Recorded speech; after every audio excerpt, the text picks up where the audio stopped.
রিল্যাক্সে থাকার কারণ হচ্ছে আমার ডিরেক্টর।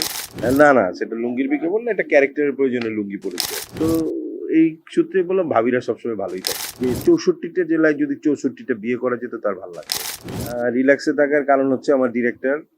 উনি বললেন যে একটা 200 পর্বর একটা প্রোগ্রাম আছে। তো আমি বললাম যে কিভাবে যেতে হবে। উনি বললেন যে আপনি লুঙ্গি আর ড্রেস যেহেতু পরা আছেন সেভাবেই যেতে পারেন। সো আমি ডিরেক্টরের আদেশ মেনে সেভাবেই এসেছি। ক্যারেক্টারের ভিতরে তো সবসময় এখানে ঢোকার পর থেকেই থাকি আর কি। কারণ মানে যেদিনই শুটিং থাকে সেদিনই ক্যারেক্টারের মধ্যেই থাকি আর কি। না সেটা লুঙ্গির বিকে বললে এটা ক্যারেক্টারের প্রয়োজনে লুঙ্গি পড়েছে আর কি। ব্যক্তিগত জীবনে অবশ্য আমি লুঙ্গি পরি না, ম্যানেজ করতে পারি না আর কি। ওটা মাঝে মাঝে ঝামেলা হয়।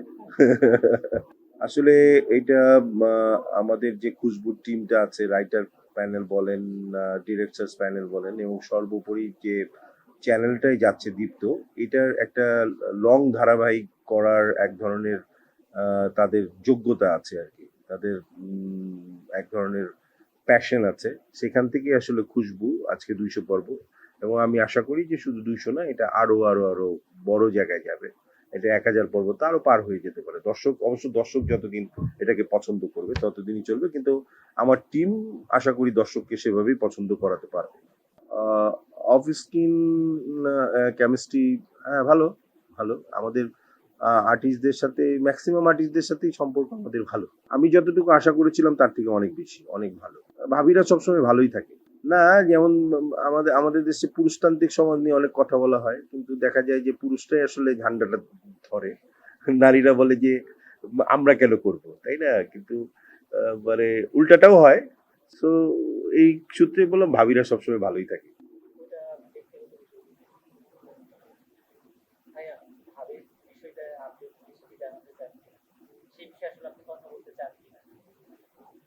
না, কোন বিষয়ে? ও না আমার ওয়াইফ তো অসুস্থ না। হ্যাঁ, খুশবুর পাশাপাশি আমার বেশ কিছু ধারাবাহিক চলে। সর্দার বনাম বিশ্বাস বাড়ি, কিচেন পলিটিক্স, তারপরে আরো সামনে কিছু ধারাবাহিক আছে। আমার বেসিক্যালি ব্যক্তিগতভাবে ধারাবাহিকেই বেশি কাজ করা হয়, কারণ সিঙ্গেল নাটকে আসলে 2-1-3টা চরিত্রের বেশি থাকে না, তো সেখানে আসলে অতটা কাজ করা হয় না। এক প্রকার ভিলেনও বলতে পারেন, আবার এটা একটা খুবই মজার ইন্টারেস্টিং চরিত্র। এ হচ্ছে যে নিজের স্বার্থ ছাড়া অন্য কোনো কিছুই ভাবে না, এবং সে অলরেডি 2টো বিয়ে করে ফেলেছে, এবং দুজনের সাথে মানে সব ধরনের বাটপারি করছে, এবং তার ভবিষ্যৎ ভাবনা যে 64টা জেলায় যদি 64টা বিয়ে করা যেত তার ভালো লাগতো। এইরকম একটা চরিত্র করছে। মানে আমি এই চরিত্রটা করতে আসলে খুব মজা পাচ্ছি, এবং মানুষের ভেতরে যে অনেকগুলো দুষ্টুমি থাকে সেটা এই চরিত্রের মাধ্যমে ফুটিয়ে তুলতে পেরে আমার ভালোই লাগছে।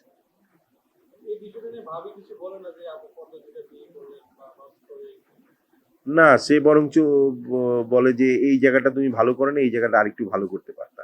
কারণ সেও নাটকের লোক, সে জাহাঙ্গীরনগর ড্রামাটিক্সে মাস্টার্স করা একজন ভদ্র মহিলা, এবং সেও অভিনয় করেন, ভয়েস দেন।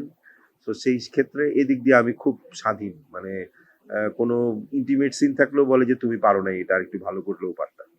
আসলে আমি যে জায়গায় চলে এসেছি সেই জায়গার থেকে একটু সমস্যা হচ্ছে, কারণ না পারতেছি বাবা করতে, না পারতেছি অন্য ক্যারেক্টার করতে। তো মাঝামাঝি চরিত্র সংখ্যা একটু কমে গেছে, ডিউ টু জানেন যে নাটকের বাজেট কম।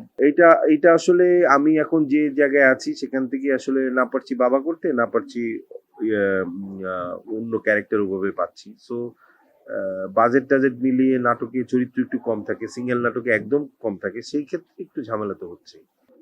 দর্শকের উদ্দেশ্যে বলবো যে বাংলা নাটকের সাথে থাকবেন, বাংলা নাটক দেখবেন, এবং আপনারা দেখলেই আমরা আমাদের পথটাকে আরো মসৃণ করতে পারবো, এবং আপনাদের জন্য নতুন নতুন